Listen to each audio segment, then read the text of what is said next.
Hello students, welcome to MBA Pathshala. So guys, my name is Himanshu. I'm your VRC mentor at MBA Pathshala and I have been with MBA Pathshala since 2024. I've taught two batches here. Okay, so you have CAT 24 and CAT 25. Myself have secured 99.5 plus percentile multiple times on the VRC section of CAT. सो आज का जो मुद्दा है हमारा बहुत ज़्यादा important मुद्दा है, ठीक है। अगर आप 2026 के लिए प्रिपेयर कर रहे हो कैट 26 के लिए, क्योंकि नेक्स्ट 3 मंथ्स में आपका जो प्लान रहेगा वो आगे तक का आपका कैट का स्कोर डिफाइन करेगा। And CAT by itself is not a difficult exam, but consistency part is very very tough for most students, क्योंकि इतना लंबा समय तक पढ़ना, इतने कंसिस्टेंट तरीके से पढ़ना, वो एक ऐसी चीज़ है जो हम लोग जनरली मैनेज नहीं कर पाते। और मैं उसी इशू को आज डिस्कस करूंगा। 5 चीज़ें हैं जो जनरली हम गलतियां करते हैं। I want to talk about those 5 mistakes. Okay, so let me quote atomic habits at this point. So you don't rise to the level of your goals, you fall to the level of your systems. So generally हमारी tendency होती है कि हम बहुत बड़े बड़े goals बनाते हैं, हम बैठ के वीडियोस देखते हैं, टॉपर्स के हम देखते हैं कि भाई उसने फला बच्चे ने क्या किया था, वो IIM अहमदाबाद में लाइफ कैसी होती है, ठीक है। मेरा ये कहना है कि आप उन सब चीज़ों से बचो। What you should focus on is building systems, is building habits, so that you can have consistency for the next few months. क्योंकि वो कंसिस्टेंसी अगर आपके पास नहीं होगी तो आप दुनिया भर के गोल्स बना लो, जो दुनिया भर के सपने सोच लो, कोई फायदा नहीं है।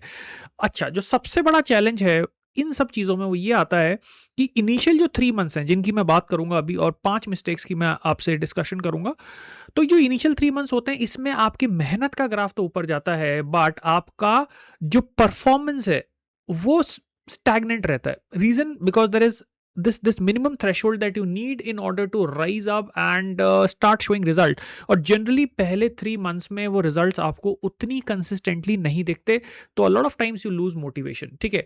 सो वो चीज़ ध्यान रखना that in the first 2-3 months आपके एफर्ट का ग्राफ ऊपर जाएगा, लेकिन ज़रूरी नहीं है कि आपका परफॉर्मेंस आ रहा हो, ठीक है। तो ये कोई मिस्टेक नहीं है, ये कोई फ्लूक नहीं है, this is how things work. Okay, so just keep that thing in mind. So let me first start with the classic mistake that most of you would be making, और maybe आप में से शायद कुछ लोग ये मिस्टेक कर रहे होंगे, क्योंकि लास्ट ईयर काफ़ी लोगों ने ये मिस्टेक की थी। And that is that a lot of times we spend on collecting a lot of content material, Telegram channels, PDFs। यार अरुण शर्मा की बुक का लिंक किसी के पास है क्या? सो एंड सो कोचिंग के मटेरियल का लिंक आपके पास है क्या? ओके, कोई ऐसा लिंक मिल गया जहाँ से 100 GB का मैंने कंटेंट डाउनलोड कर लिया एक सर्टेन इंस्टीट्यूट का। सो देखो, मैं यहाँ पे ना आपको एक चीज़ बताऊंगा। Psychologically when you collect a lot of content, this is basically a way to avoid the real thing, the real hard work which is actually boring and requires consistency, जो कि है जेन्युइन पढ़ाई। तो हम लोग क्या करते हैं कि हम लोग लगे रहते हैं कंटेंट को इकट्ठा करने में, एक राइट स्ट्रैटेजी को प्लान करने में। Okay, see for this I would give you the analogy of a car. जब आप कार को ड्राइव करते हो, आपको लोकेशन X से लोकेशन Y तक जाना है, तो पूरी डेस्टिनेशन तक का रास्ता आपको नहीं दिखेगा, बट जैसे जैसे आप आगे बढ़ते हो वैसे वैसे आगे का रास्ता आपको दिखता जाता है। तो ये पढ़ाई भी वैसे ही है, ठीक है। आप अगर आज बैठ के दुनिया भर की किताबें इकट्ठी कर लोगे, दुनिया भर के कोचिंग का कंटेंट इकट्ठा कर लोगे, तो उससे कोई फायदा नहीं है, because end of the day आप इतना पढ़ ही नहीं पाओगे। Okay, in fact, a lot of you would be confused because more choices result to more decisions, and more decisions is equal to more fatigue. Okay, so which we call as decision fatigue. So दुनिया भर में आपने content इकट्ठा कर लिया, तो वो सिर्फ आपको एक डोपामिन स्पाइक दे रहा है, जो कि आपको रिजेंबल करता है like real work, but it's not real work. It's just that you are trying to avoid the real thing, ठीक है। तो शायद आपने एक चीज़ सुनी होगी, ऐसा बोलते हैं कि हमें अपना गोल किसी को नहीं बताना चाहिए। उसके पीछे रीज़न क्या होता है, दैट जब हम अपना गोल, अपना प्लान किसी को बताते हैं, तो we get the same dopamine hit that we get when we achieve the goal, ठीक है। And in today's time and age, जब हर इंसान सोशल मीडिया में एडिक्टेड है, हमारा माइंड उतना लंबा फोकस ही नहीं कर पाता। इस सिनेरियो में अगर आप इस ट्रैप में फंस गए, तो पक्के से आपका बहुत सारा टाइम वेस्ट होने वाला है, और आपको लगेगा कि मैं कुछ कर रहा हूँ, बट एक्चुअली आप कुछ नहीं कर रहे होगे। Okay, it's much better to revise one book 5 times rather than reading 5 books once. Okay, so थोड़ा सा यहाँ पे ट्रैप से बच के रहना है, ठीक है। Second is treating a marathon like a sprint. तो देखो यार, कैट का जो प्रिपरेशन है वो एक बहुत लंबा चलने वाला गेम है। ओके, और अगर आप बहुत ज़्यादा मोटिवेटेड होके इनिशियल कुछ दिनों में 10-10 12-12 घंटे पढ़ लेते हो, लेकिन आप एक ऐसे पर्सन नहीं हो जो कंसिस्टेंटली एक बेसिक शेड्यूल फॉलो कर सकता है तो आप बहुत जल्दी बर्नआउट हो जाओगे। ओके, और ये चीज़ मैंने देखी है बिकॉज़ 2024 में और 2025 के अंदर दोनों सालों में कंसिस्टेंटली मैं एक चीज़ देखता हूँ कि स्टार्टिंग में जो स्टूडेंट्स अपना प्रिपरेशन स्टार्ट करते हैं, ठीक है? धीरे-धीरे वो नंबर कम होता जाता है और लास्ट तक आते-आते मुश्किल से 20% बच्चे ऐसे बचते हैं जो लास्ट तक भी आके पढ़ रहे हैं, कंसिस्टेंटली सेशंस में आ रहे हैं, आपके वाईटी सेशंस को अटेंड कर रहे हैं। पता है क्यों? क्योंकि उनका बर्नआउट हो चुका है। ठीक है, तो प्रॉब्लम ये नहीं है कि कैट डिफिकल्ट एग्जाम है। प्रॉब्लम ये है कि एज अ ह्यूमन बीइंग हमारे लिए कंसिस्टेंटली किसी भी बोरिंग काम को करना बहुत मुश्किल काम होता है। ठीक है, now some of you may think कि सर क्या पढ़ाई बोरिंग होती है? तो देखो, असलियत ये है कि अगर आप देखोगे तो स्टडीज के अंदर इन जनरल हर चीज हमें पसंद नहीं आती। ठीक है, we like certain things but we don't like certain other things, और ये चीज़ आपके साथ कॉलेज में भी हुई है, ये शायद चीज़ आपके साथ स्कूल्स के अंदर भी हुई है, तो यहाँ पे भी वैसे ही है।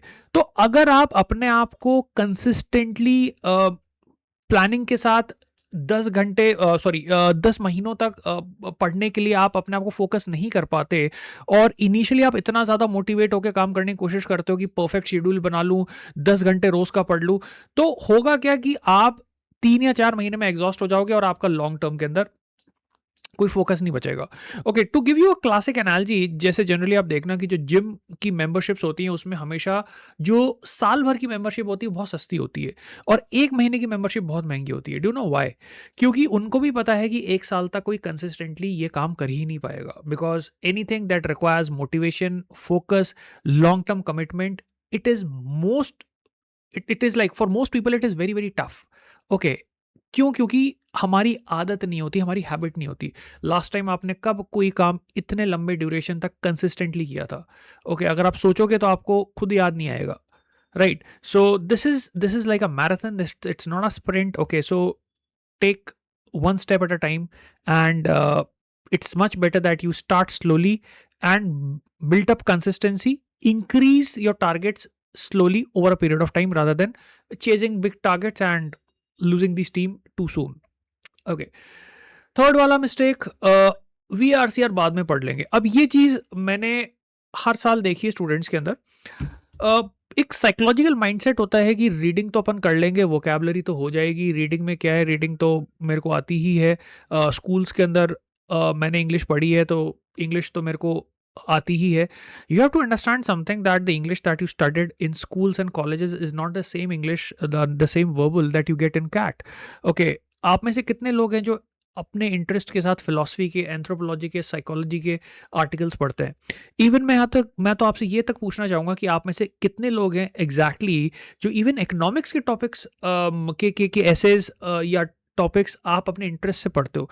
आप में से कितने लोग ऐसे होंगे जो इनकम इनक्वालिटी के ऊपर जो रीसेंट स्टडी आई है उसको इंटरेस्ट से पढ़ेंगे? आप में से कितने लोग हैं जो एक्चुअली जाके ये रिसर्च करेंगे that something like let's say why the price of rupee is falling vis-a-vis dollars? आप में से कितने लोग हैं जो इस चीज़ का पता लगाने की कोशिश करेंगे कि इंडिया और चाइना के बीच में जो इतना ट्रेड डेफिसिट है वो कम क्यों नहीं हो पा रहा? So the point is that by nature most of us are not inclined to read topics, the sort of topics that come on cat. Now, school में आपने इंग्लिश पढ़ी है, आई अग्री, लेकिन यार यहाँ इंग्लिश अलग है। How many of you know these words like abandon, abstinence, abhor, abjure, banal, cliched, pulchritude, abeyance, ये सारे ऐसे वर्ड्स हैं जो जनरली आपको कैट में देखने को मिलेंगे पैसेजेस के अंदर, लेकिन डेली लाइफ में हम इन वर्ड्स को यूज नहीं करते। So what I am trying to say here is that your spoken English skills is not equal to the reading skills that you require on CAT. ठीक है, इनफैक्ट इवन ओमैट्स के exams की भी अगर मैं बात करूं तो ओमैट्स के अंदर भी जो आपका स्पोकन इंग्लिश है वो काम नहीं आएगा, वहां पे भी आपको वोकैब और ग्रामर काम आएगा जो कि जनरली हमारा वीक होता है। So you have to understand that verbal is a skill, you can not delay it, because एक दिन में आपकी वर्बल प्रिपेयर नहीं हो सकती। इनफैक्ट मैं तो यहाँ तक कहना चाहूँगा कि रीडिंग हैबिट्स को आप 5-6 मंथ्स के अंदर भी बहुत मुश्किल से कर पाते हो। So the best thing is कि अगर आपको ऐसा लगता है कि मेरे को 99 प्लस लाना है, I have to get into the best colleges, it's much better that you start early and you try to build up the comfort level with these genres that are expected on CAT. और वो एक दिन में नहीं होगा, वो धीरे धीरे होगा। ठीक है, So this is like one classic mistake. Okay, next mistake is chasing shortcuts before basics. See, shortcuts के साथ चीज़ क्या होती है कि ना हमें एक फीलिंग आती है कि ये चीज़ हम जल्दी कर सकते हैं, और हमें ऐसा लगता है कि ये शॉर्टकट अगर मुझे आ गया तो इस क्वेश्चन या इस पर्टिकुलर टाइप टाइप का जो क्वेश्चन मैं जल्दी कर लूँगा, तो कंसेप्ट को थोड़ा सा मैं पीछे छोड़ देता हूँ। मैं एक एग्जांपल देता हूँ इस चीज़ का, जैसे ना मेरे से कई स्टूडेंट्स ये पूछते हैं कि सर इंपॉर्टेंट वर्ड्स बता दीजिए, या फिर इस साल की अगर मैं बात करूँ तो अभी ओमैट्स का टाइम चल रहा है, स्नैप का एग्ज़ाम है, सी मैट का भी एग्ज़ाम आएगा। बहुत सारे लोग हैं ना पी वाई क्यूज़ कर रहे हैं, तो पी वाई क्यूज़ करना भी एक तरह का शॉर्टकट है, बिकॉज मैं ये सोच रहा हूँ कि चलो प्रिपरेशन मेरी हो नहीं पाई, तो मैं कुछ ये इंपॉर्टेंट क्वेश्चंस कर लेता हूँ। चलो यार, इस वर्ड की ना ये ट्रिक होती है, मैं इसको ट्रिक से याद कर लेता हूँ, या इस क्वेश्चन को, क्वांट के क्वेश्चन को करने का एक ये ट्रिक मेथड होता है, इस ट्रिक को लगा के मैं आंसर निकाल लेता हूँ। But you have to understand something कि अगर आपका बेस अच्छा नहीं है, तो वो ट्रिक वाली क्वेश्चन या वो पर्टिकुलर पी वाई क्यू जो कि आप ये सोच के गए थे कि यही आना है, वो नहीं आया, तो आप कैसे सॉल्व करोगे?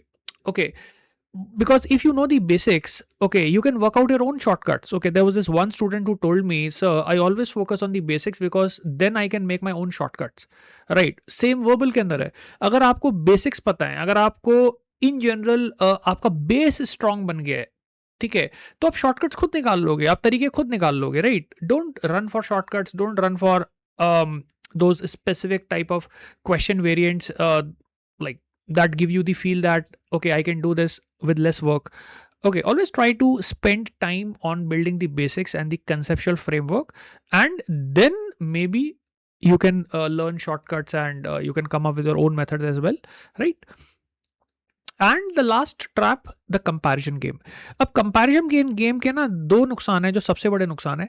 तो सबसे पहला नुकसान तो ये है कि a lot of times when we compare ourselves on day one of our journey, or let's say month 3 of our journey with someone who has been preparing for the last 1 year, या जिसने 2025 का cat भी दिया था, और अब आप उससे अपने आप को कंपेयर कर रहे हो, तो प्रॉब्लम ये आती है कि आपका मोटिवेशन खत्म हो जाता है। ठीक है, सो आप सोशल मीडिया पे गए, आपने वहाँ पे किसी की पोस्ट पढ़ी, okay, you see that people are scoring 99.7 and like they talk about 99 percentile as if it's nothing.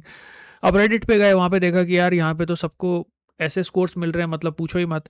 या आप इवन मॉक्स के जो स्कोर्स आते हैं उनका आप ना टेबल चेक करते हो, एंड देन यू रियलाइज कि यार मैं तो कहीं स्टैंड ही नहीं करता।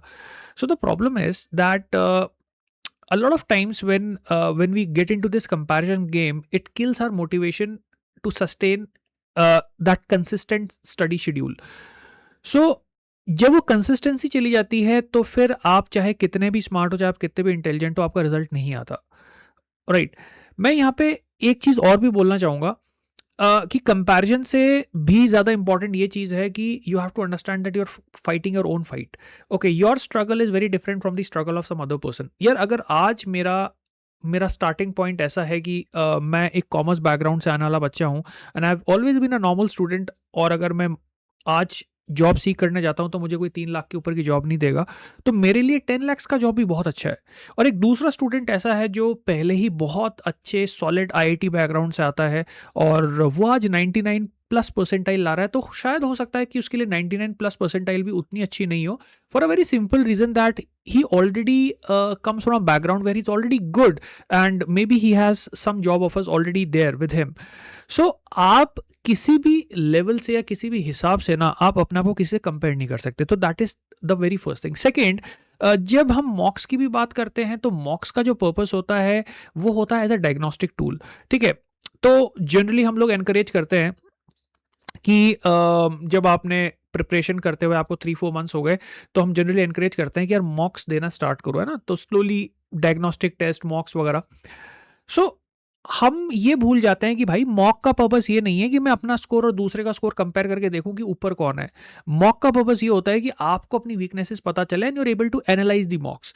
मॉक देने से कभी भी आपका सिलेक्शन नहीं होगा, मॉक का एनालिसिस आपके सिलेक्शन में रिजल्ट करेगा। लेकिन हम लोग क्या करते हैं, we use this mock score as a way to like basically put ourselves in that hierarchy कि हम लोग कहाँ स्टैंड करते हैं।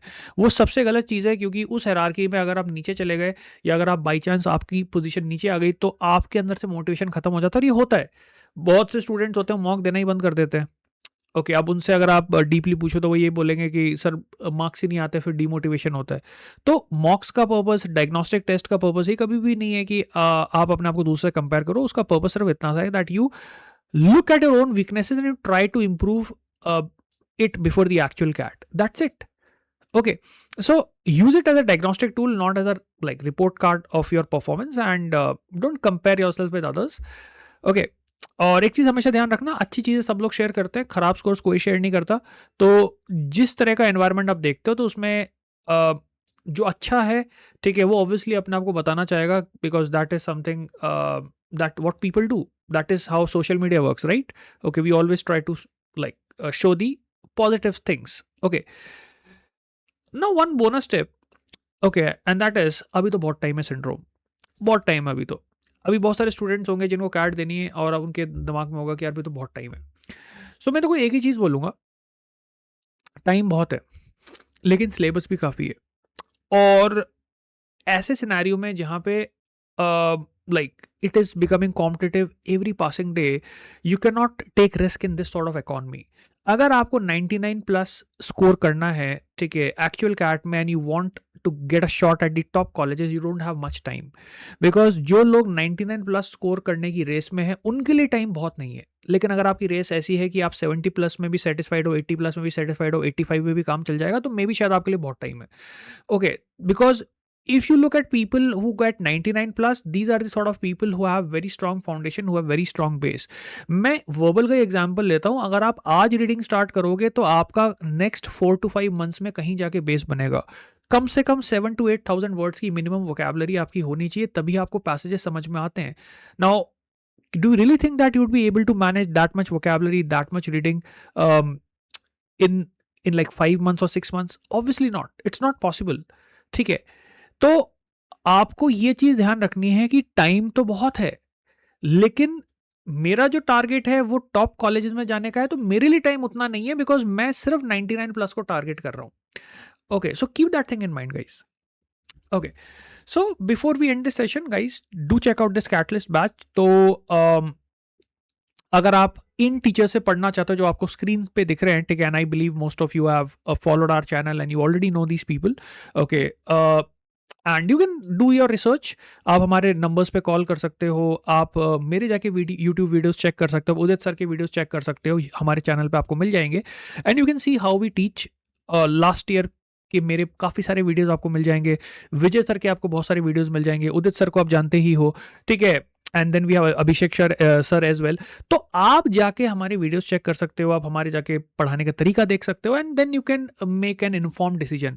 Okay, so right now guys we are running a discount of 25%। तो जितनी जल्दी आप इसको सब्सक्राइब करते हो, ठीक है, जितनी जल्दी आप कोर्स को अवेल करते हो, तो उतना आपको डिस्काउंट में फ़ायदे होने का चांस है, ठीक है। तो first 100 learners, okay, so do check out this course. It includes everything. You have printed booklets, mentorship, you have practice sheets, topic tests, sectional mocks, full length mocks, सब कुछ है, ठीक है। आप ऑफिस नंबर्स पे कॉल करके ज़्यादा जानकारी ले सकते हो about any course that you see on the screen. And if you just want to get an experience of how we teach, okay, you can also join this foundation batch, ठीक है। तो इसमें हम लोग नेक्स्ट 1 मंथ के अंदर कुछ classes conduct करेंगे जो सारे टॉपिक्स को कवर करेंगी, ठीक है। उसका एक शेड्यूल आपको मिल जाएगा और उसमें आप एक एक्सपीरियंस ले सकते हो that how do we teach, and like in the same in that same time, okay, you can also build up your basics. Okay, so that's it guys from my side. Best of luck for a preparation. That's it, milte hain next session mein. Bye bye.